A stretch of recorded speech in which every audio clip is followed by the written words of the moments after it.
Jusqu'à 9 h, Good Morning Business. Il est 8h19 et Jean-Baptiste Lemoyne, le secrétaire d'État au tourisme, est sur ce plateau. Bonjour. Bonjour. Merci d'être avec nous ce matin parce qu'il y a eu beaucoup d'annonces, notamment cette nuit, notamment en Europe, sur la circulation, avec l'obligation notamment pour rentrer en France désormais d'avoir un test PCR, même si on vient d'un pays européen. Une nouvelle fois, c'est un coup de canif dans le contrat Schengen, non ? En fait, il y a eu surtout une coordination. Donc, justement, entre Européens, il était important d'avoir ce débat-là. Et en fait, on a été beaucoup de pays à prendre ce type de décision, de mesure, parce que on fait face, vous l'avez vu, quand même, du point de vue européen, à une accélération. Ouais.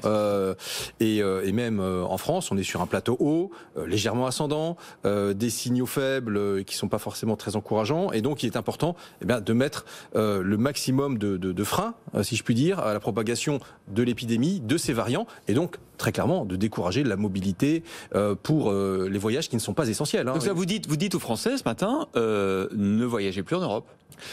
Ursula von der Leyen l'a dit hier, les seuls déplacements qui doivent être maintenus sont des déplacements essentiels. D'ailleurs, c'est pourquoi sont exemptés de cette mesure de test, par exemple, les transfrontaliers, parce que ça fait partie de ceux qui travaillent, qui ont besoin de franchir une frontière, etc. Mais il y a ce besoin de prendre des précautions, parce que, on l'a vu, si on ne prend pas ce type de précautions, les variants peuvent peut-être pénétrer plus facilement. Et aujourd'hui, on est dans une course contre la montre. Est-ce que vous allez dire ça aux Français sur les déplacements interrégions dans quelques jours?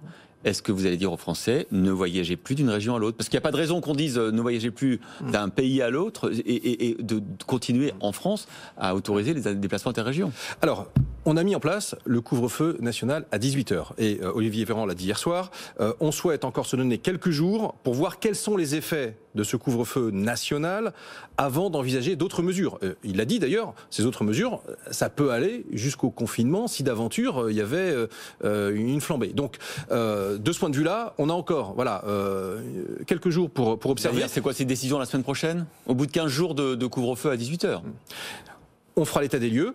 Ce qu'on peut déjà voir, c'est que les départements qui ont mis en place le couvre-feu de façon précoce, dès le 2 janvier, on a vu en fait une baisse de 16% des incidences, des nouveaux cas. Donc c'est plutôt encourageant. Voyons si ça produit le même effet au niveau national avant de prendre d'autres mesures. Mais ce qui est sûr, c'est que, encore une fois, les indicateurs montrent une augmentation du nombre de personnes en réanimation. On a franchi les 2800, on était tombé à 2600. Les nouveaux cas, regardez, on était sur des moyennes à 18 500. On franchit régulièrement les 20 000 ces derniers jours. Je rappelle que début décembre, on était à 10 000. Donc tout ça, effectivement, incite en tous les cas à de la prudence. Et donc, on en tirera toutes les conclusions très prochainement. Jean-Baptiste Lemoyne, vous êtes ministre du Tourisme. Vous n'êtes pas sans savoir que le 6 février commencent les vacances scolaires pour la première zone. Est-ce que les Français pourront changer de région pour les vacances de février? Mais comme je vous l'ai dit, ça c'est le type de décision ou d'affirmation qui pourront être faites lorsqu'on aura fait ce retour d'expérience. Mais il faut pas prévoir un peu, il faut pas que les Français sachent s'ils pourront partir en vacances ou pas. Oui, mais vous savez, le virus, il vous prévient pas quand il augmente ou quand il baisse. Le virus, c'est l'inattendu permanent. Et donc tout ça, ça nous plonge tous collectivement dans l'incertitude permanente. Et donc je sais que c'est très désagréable. Et pour un secteur comme le tourisme, c'est même un très gros problème parce qu'il y a besoin de prévisibilité, parce qu'il y a des plannings, parce qu'il y a des réservations, etc.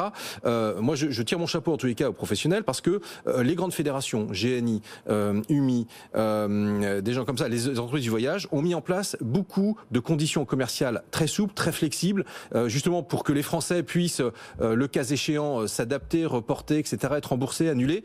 Donc c'est un gros effort qui est fait par un secteur qui lui-même est déjà très fortement touché. Mais aujourd'hui, voilà. Et vous diriez aux Français ce matin, allez-y, prenez vos billets de train pour les vacances de février? Aujourd'hui, je suis plutôt dans le registre de la prudence. Je dis attention, on est dans un moment où certains indicateurs sont en train de remonter. On va regarder ça de plus près dans quelques jours. Le ministre de la Santé l'a dit. Et donc, vous préparez les esprits. Aujourd'hui, j'incite à la prudence. Et puis, les Français, d'ailleurs, on l'a vu ces derniers mois, ils ont eu, compte tenu de cette incertitude avec laquelle on vit, ils se sont adaptés. La plupart du temps, les réservations se sont faites en ultra dernière minute. On l'a vu l'été dernier. Je crois que les comportements sont en train de s'adapter. Vous préparez les esprits.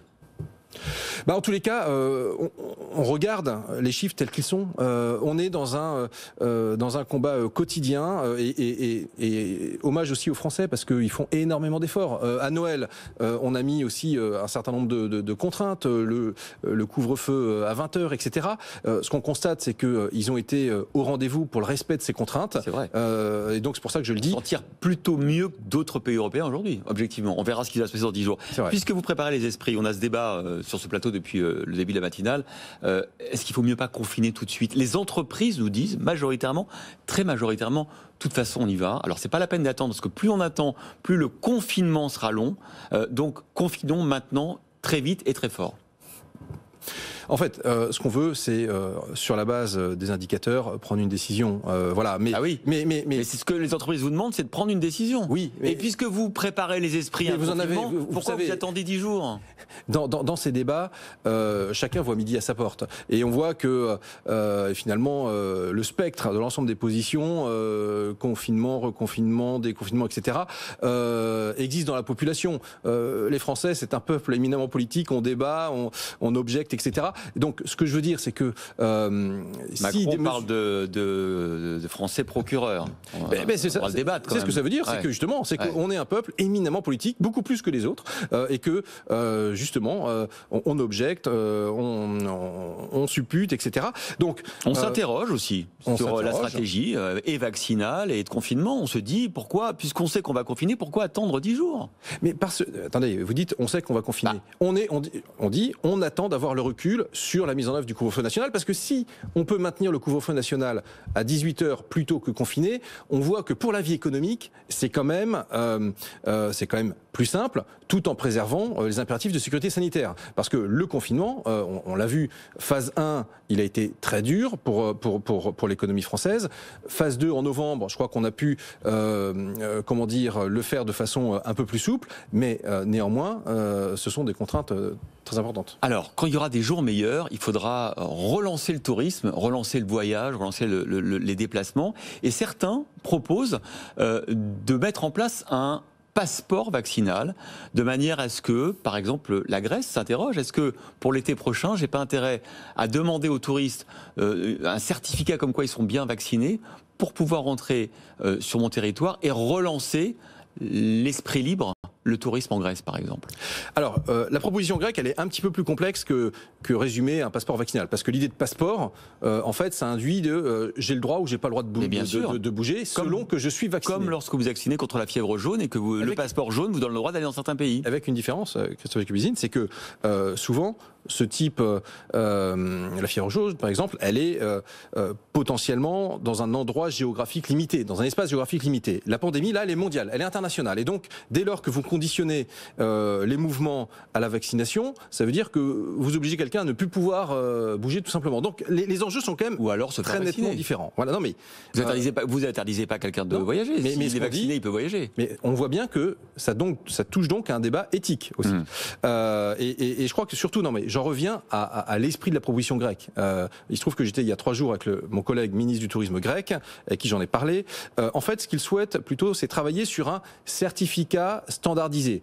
Et donc, c'est tout simplement avoir aussi des reconnaissances mutuelles. Et je pense qu'il est plus intéressant de travailler sur la simplification du parcours du voyageur. Parce qu'aujourd'hui, le parcours du voyageur, c'est un parcours du combattant. On ne va pas l'encadrer, son passeport vaccinal. Si on le crée, c'est pour l'utiliser. Mais donc le débat, ça a été dit d'ailleurs dit par les Européens, il est un peu prématuré parce que pour l'instant le premier combat c'est la vaccination. Aujourd'hui sur 300 millions d'Européens, vous en avez 5-6 millions qui sont vaccinés. Donc on voit et ceux qui sont en EHPAD, c'est pas ceux qui voyagent le plus. Donc on voit que le sujet c'est pas un sujet d'aujourd'hui. En revanche, il faut réfléchir à la reprise effectivement du tourisme, de la mobilité et je pense qu'il y a peut-être d'autres instruments à voir.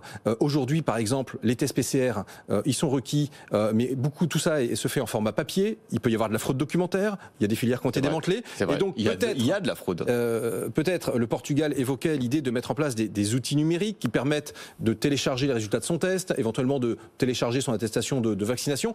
Ça, c'est des outils qui peuvent fluidifier le parcours du voyageur et qui pourraient être utiles à l'avenir. Là aussi, pour clarifier les choses, parce que les professionnels ont besoin de clarification, les entreprises, les stations de ski ne rouvriront pas Alors, ne rouvriront pas pendant toute la saison? Alors, les remontées mécaniques ne rouvrent pas au 1er février. C'est hautement improbable qu'elles rouvrent dans le courant du mois de février parce que, encore une fois, c'est un indicateur. Et donc, on s'oriente quand même plutôt vers une saison blanche, c'est ce qu'on sent, et ce que les professionnels disent en disant février c'est la locomotive, et dès lors que la locomotive elle pourra pas fonctionner, c'est l'ensemble de la saison qui a mis en cause. Donc là on travaille d'arrache-pied avec le monde de la montagne sur les mesures d'accompagnement économique. On en a déjà mis en place en décembre, et Jean Castex avait arbitré ces décisions pour pouvoir accompagner les remontées mécaniques, les moniteurs de ski, les commerces. On a mis en place les loueurs de logements par exemple, les hébergements. Et donc, on est en train de recenser tous les trous qui pourraient exister dans la raquette pour pouvoir mettre en place un plan massif, parce que la montagne française, c'est un vrai joyau, c'est une pépite, c'est 10 milliards d'euros sur la saison d'hiver. On est sur le podium, on est 3e, et on a besoin de défendre ça, donc il faut être présent avec des investissements et du soutien. Donc un nouveau plan massif va être annoncé. Exactement. Merci Jean-Baptiste Lemoine, secrétaire d'État au tourisme, d'avoir été l'invité de Good Morning Business ce matin.